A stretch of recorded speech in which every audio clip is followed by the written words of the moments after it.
So, I had a lot of responses to my video about Sabby Sabs being unfortunately racist. I decided to go ahead and do a series of videos responding to some of the comments, not only on YouTube, but on Twitter. This is going to end up being a multiple part video, and this is part one. I've had some interesting exchanges, but I've also had some garbage exchanges. So, let's get started. So I've been getting a lot of YouTube comments, and some of them I feel I need to go ahead and address on the video because, ironically, YouTube is also gobbling up some of my comments. With that said, I have deleted some of them myself, and it comes down to this. If you come to my channel and all you're going to do is shitpost, I don't have time for that. If you want to have a dialectic where we exchange points with each other respectfully, I encourage that. I've said multiple times on my channel I don't actually want an audience of people who just agree with me wholeheartedly on everything. So, with that said, this person here, Colin Radix Carter, said, and Sabrina is right. By saying I don't see color, you are diminishing the unique differences that black people in this case face. Each of us is different, and by saying that you don't see one of the most obvious differences of our differences is dismissive. So this whole concept misunderstands exactly why people say they don't see color, which is what started this conversation in the first place, really. But let me first of all say this. Each of us is different. No, I agree, which is the reason why profiling people on the basis of their color is wrong. And that includes profiling white people.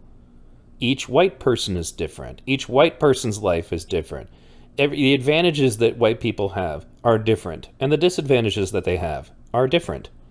As a poor white trash kid who's still in the same income bracket that I was when I lived in the ghettos, I don't face the same situations as other white people, which is the reason why generalizing an entire race and making assumptions about them is at the core of what racism is and why it's wrong. Not just because it's immoral, but because it's irrational and illogical. Now, by saying you don't see one of the most obvious differences of our differences is dismissive. That's not the point. I'm going to treat you as a human being. Your color is not any more important to me than your eye color or your hair color or your shoe size. You are a person. You will be judged on your merit. You will be judged on the content of your character.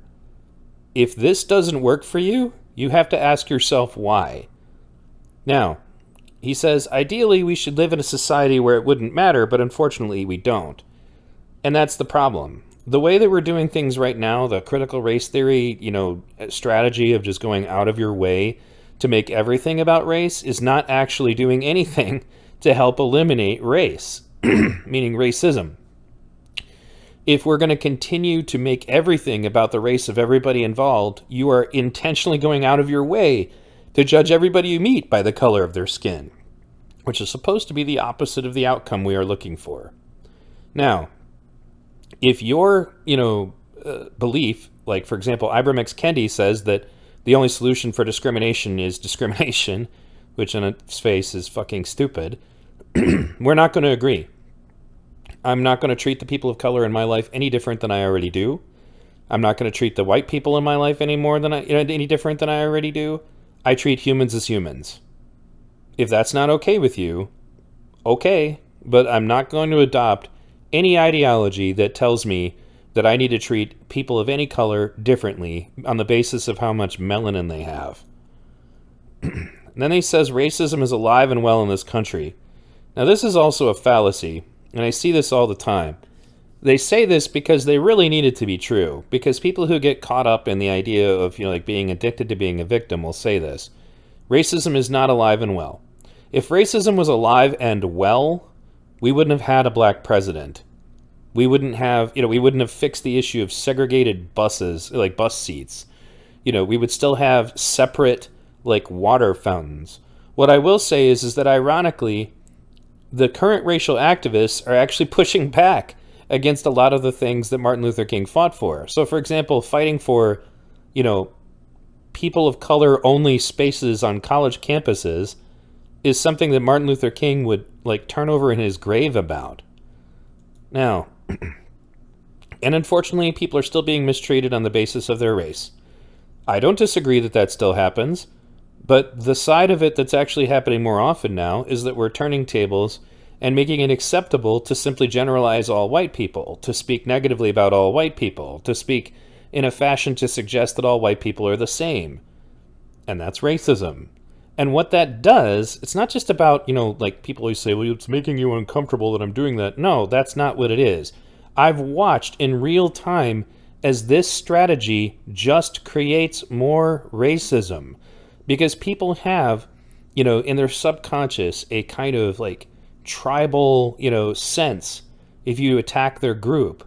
And then it causes them to have the same behavior in return. This is the reason why the Daryl Davis approach and the Jacques Fresco approach to dealing with racism works. And, because you humanize people of color. You make these distinctions, irrelevant. And, and that's what makes people go, maybe I'm not interested in racism anymore. So when Daryl Davis meets with, members of the Ku Klux Klan and humanizes himself as a black man to them, they lose interest. In contrast, if you were to go to a KKK rally and spit, slogans and insults at them, they'll just double down. So it's not just about it being immoral, it's not effective. It doesn't work. In fact, it does the opposite. One of the things that racists, meaning real racists, tell me on a regular basis is that all of the negative behavior of the black activists is actually causing them to have a spike in recruitment that they would not have gotten. Things like the riots. Things like violence being perpetrated against people who are white just because they're white. That's a great way to recruit for the KKK and the neo-Nazi groups. Ask yourself if that's a good strategy. Then he says, if you are white and you say, I don't see color, you are disregarding the reality of privilege and power that white people have. Meaning you are minimizing the pain and suffering of people of color and experience via racism. Okay, if somebody is white and says they don't see color, what they're intending to say to you is, they're not going to treat you badly on the basis of your race. That's what they mean. Period. The rest of this stuff in here is all things that you guys have kind of injected into it.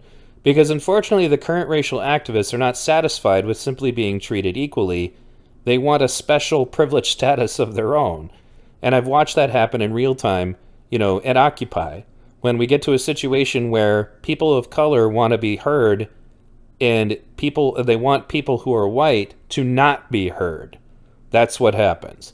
And then you see situations where people who are debating each other, including, leftists and right people, and that already happened in a bunch of the comments I've already deleted, to say things like, because you're white, your view on this issue is invalid, or you're not permitted to speak on it.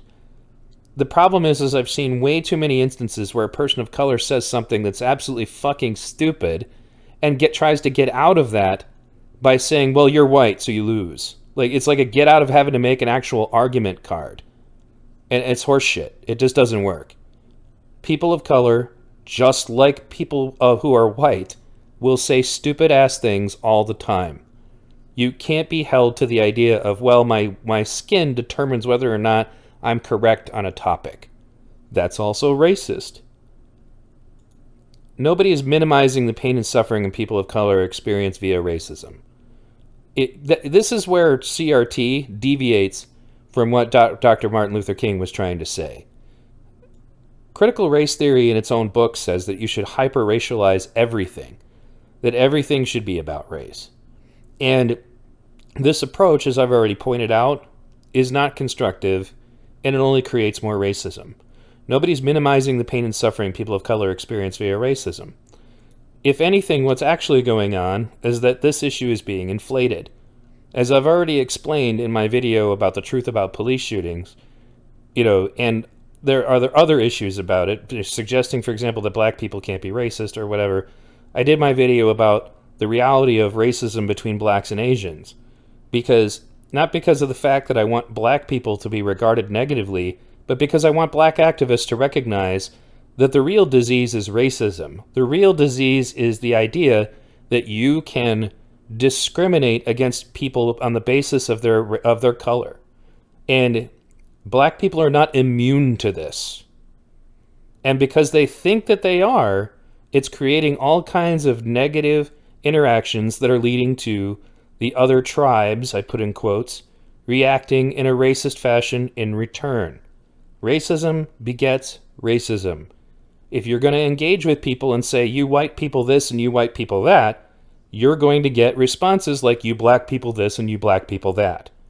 Because that's the rational response that's going to occur. If you're going to engage in, smearing an entire group of people or trying to hold them accountable for things that people with similar skin pigment did, then they're going to do it back. And at that point, you sound like a hypocrite if you tell them that they're wrong, because it is hypocrisy. Anyway, he says, you brought up Dr. King's quote, and I don't think he ever thought that living in a colorblind society is the goal. Whereas recognizing your privilege and bias in order to recognize and appreciate our difference is the goal. Here's the problem. You want to suggest that every white person is privileged, and they're not. One of the things I said, in one of the conversations on Twitter that I'm sure we'll go over, was that you are suggesting that even a poor white trash person, say a single mom living in a trailer, working as a waitress, is oppressing an upper middle class or wealthy black person. It's just asinine. It doesn't make any sense. So here's some of my reply. I said I appreciate the well thought out response. The problem is CRT calls for hypercolorization of everyone. I agree with MLK and Morgan Freeman on this issue. Your race should be nothing more than a superficial attribute to who you are. Morgan Freeman said, stop talking about racism. I'm going to stop calling you a white man. You're going to stop calling me a black man, etc. I point out the other effect. Human beings and their subconscious. I've already been over that. If you really want to end racism, that is how. Humanize and normalize people of color. And then he says, except the color of my skin is not a superficial attribute. It represents my history, my family, my experience, my culture. Now, the reply that I made to this somehow got gobbled up by YouTube, but I said to him basically, your color of your skin is not your history or your family or your experience or your culture. I have a Senegalese ancestor, meaning an African. Okay? I'm white now. I mean, so does that mean that culture doesn't belong to me anymore? Does that mean that experience doesn't belong to me anymore? That's basically your skin color is not your history or your family or your experience. Those are your relations. That's who you're related to. Okay, so and the example I gave to him. So if you had children with a white woman, and then those children went on and had, more white children, does that mean that they are no longer part of your family? Are they no longer part of your history? Are they in any way no longer connected to your experiences or your culture? The answer would be no. That wouldn't be true. But that's what you're suggesting if you're saying that your skin color is where all of this is about who you are is stored.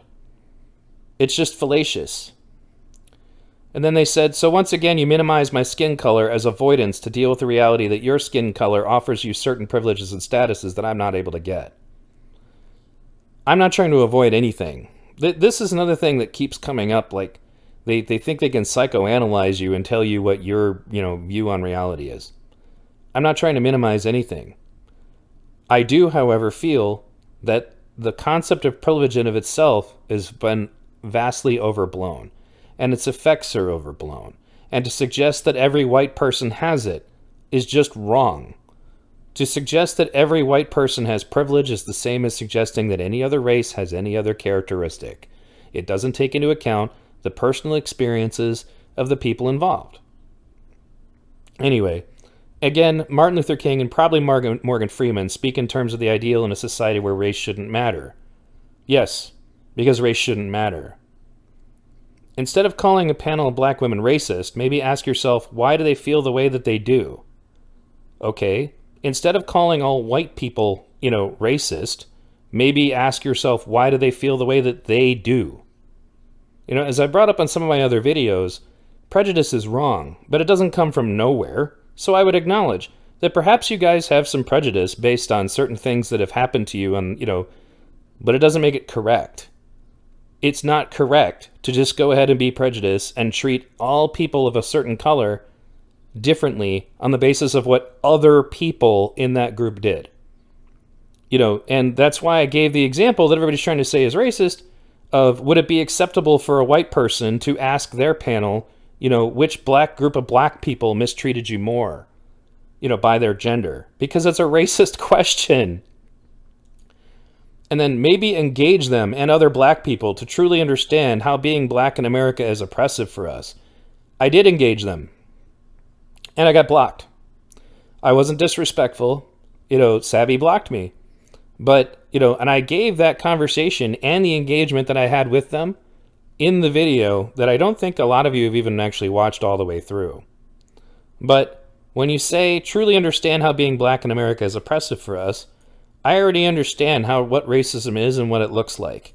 I also understand that it's not the reason for everything going wrong in the communities where those people live, because I lived there too. This is an element that nobody wants to discuss, which is the cultural element. Where I grew up, in a predominantly black and Hispanic neighborhood, the reasons for excessive poverty were definitely first initially based in the setting in which people are in. That does have an effect on what their status is going to be forever, which is why I'm still poor. But there are other elements to this that affect not just the black people in those communities, but everybody who lives there. And these elements are not being discussed, and they're cultural elements. People who grow up in these communities frequently have no interest in getting an education because it's not cool. Their culture venerates crime, venerates criminals. Gang members are what every boy wants to be and what every girl wants to date. People who do well in school can literally be targeted for violence. I was beat up once for using big words. That's a real thing. So if this is going on and you guys want to discuss what's going on with your race, okay, I'd rather discuss what's going on with all of the poor. But, all right, so when are you going to address this issue? When is the culture that perpetuates what's going on in those communities going to get any activism? When is that going to get any attention? And the reality is it doesn't get any attention. Then they say, but instead you call them racist because you are uncomfortable of how other white people, not necessarily you, have caused them. I'm not uncomfortable. That's not what this is about. It's that I'm aware of the fact that if you guys continue to do things like make videos where you say, what do white people do to you? What do white people do to you? Do white people do this? White people do that? Invent new racial slurs like white people. I know that doesn't work. I know that it creates more racism. That's what my issue here is. You guys are going to cause more racism with this approach. It doesn't work. If you consider yourself an ally, okay, do your part to engage us. Yeah, I did. That's what this video is. I'm doing my part to engage. And I'm being told that I need to be silent. If you think that, this is one of the things about ally, the term ally's definition keeps changing and getting to be more and more like this, which is if you're going to be an ally, you are to sit silently and submissively and listen to everything people of color say, even if it's utterly irrational or illogical or offensive. You're just supposed to sit there and listen. You're not allowed to participate. You're not allowed to contribute. You're not allowed to offer counterpoints. You are just expected to join the cult and not perform any blasphemy. This isn't going to work. You're not going to get anybody who is not already on your side to go along with that.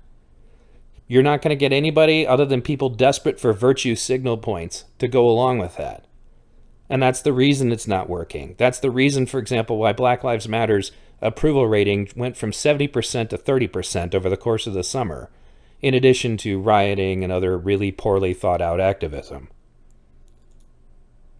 Speak to other white people of how they can do the same. Okay, so continue to recruit for the cult. Continue to recruit for the idea that you should surrender all of your independent thought and just simply do everything that black people tell you to, as if people who are people of color automatically are right about everything regarding race. Unfortunately, my experience has shown me that that's not the case. Let me give a little more background, perhaps, that you're not aware of. Where I went to school, the Nation of Islam, which is a black supremacist group, had enough clout that they were permitted to do a presentation at our school to inform all of the white people that they are the marked race of Cain and genetically inferior. That's the situation for me that made me realize I never wanted to be racist. And it was because of black racists.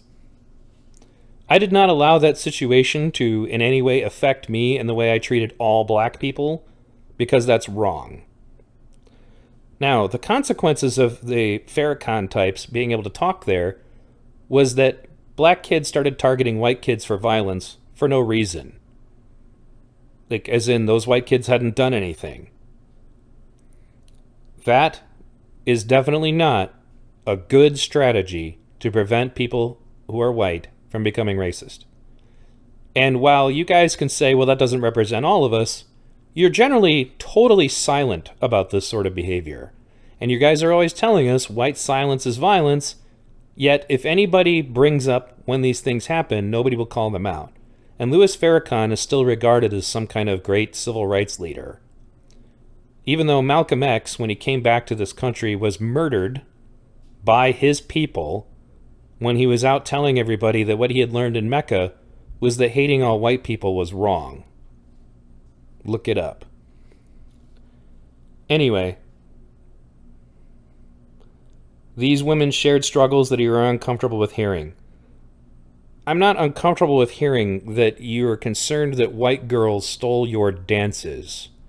I actually think that was a ridiculous concept. Like, you think they stole your dances. They also said things like, we sense that the white women are more upholding of white supremacy. They sense it. It was just stupid. It didn't make me uncomfortable that they had those experiences. It made me look back on it as ridiculous and petty.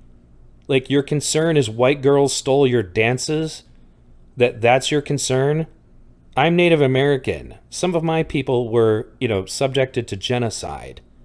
In Ireland, there was a time when British landowners would persecute the Irish, and one of the things they would do is they would hang an Irish woman, and then they would braid her hair, and then hang the baby of the Irish woman in their hair. So, everybody's been oppressed. That doesn't make you special. Now, this particular comment response is pretty long, so I'll probably make it a video unto itself. But we'll see.